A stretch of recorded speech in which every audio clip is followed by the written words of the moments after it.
गुरुचरित्र करायची इच्छा तर सर्व स्वामी भक्तांची असते, पण गुरुचरित्राचे एवढे कठीण नियम ऐकल्यानंतर बऱ्याचशा लोकांना वाटतं की हे मला शक्य नाही.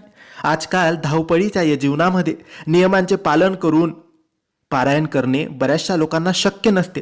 त्यावेळेस जर गुरुचरित्र पारायण करणे तुम्हाला शक्य नसेल तर तुम्ही फक्त या ओळी बोला. गुरुचरित्र करण्याचे जेवढे फळ मिळतात तेवढेच फळ या ओळी बोलून सुद्धा होतात.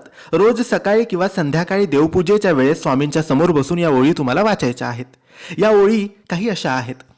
दत्ताचा अवतार झाला कलियुगी श्रीपाद पिठापुरी, त्यामागे दुसरा नृसिंह सरस्वती कारंजा ग्रामांतरी, तीर्थ हिंडत पातला भिल्लवर्तचिये संगमा, तेथुनी मठ गानगापुरी वसेवारी दिनांचे श्रमा.